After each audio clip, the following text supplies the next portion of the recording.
আসসালামু আলাইকুম সুধী দর্শক শ্রোতা হোয়াইট টক চ্যানেল থেকে আপনাদের স্বাগত জানাচ্ছি। আমি অ্যাডভোকেট আবুল হাশেম। ওষুধের ভেজাল কথাটি মারাত্মক। ওষুধ হলো জীবন রক্ষা করা।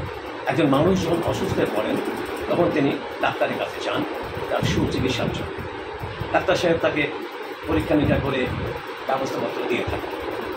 সেই রোগী তখন সেই ওষুধ কেনার জন্য যে কোনো ফার্মেসিতে যান, যথারীতি ওষুধও কেনেন, ওষুধ সেবন করেন, কিন্তু রোগ ভালো হয় না। কারণ ওষুধে ভেজাল। সঠিক মাত্রার ওষুধ নয় এটি।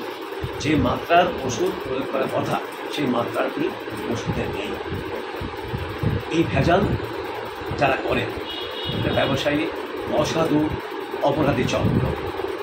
তারা নিজেদের কথা ভাবে, জনগণের কথা ভাবে না, মানুষের কথা ভাবে না, দেশের কথা ভাবে না, শুধু ভাবে নিজেদের কথা, নিজেদের ব্যবসার কথা, নিজেদের লাভের কথা। এরা কিন্তু একদিনে গড়ে ওঠেনি। এদের নিজস্ব গোপন কারখানা রয়েছে।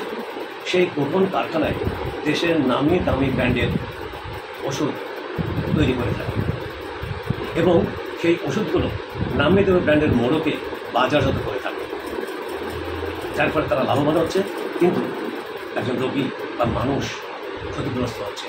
সেই ওষুধ সেবন করে তার রোগ ভালো হচ্ছে না, এমনকি মৃত্যুর ঝুঁকিও বেড়ে যাচ্ছে। তাই আপনাদের কাছে অনুরোধ, আপনারা সামাজিকভাবে সোচ্চার হন, আইনের আশ্রয় গ্রহণ করুন, দেশকে ভালোবাসুন, জনগণকে ভালোবাসুন, ওষুধের ভেজাল মেশানো বন্ধ করুন। আজকে এ পর্যন্তই। আল্লাহ।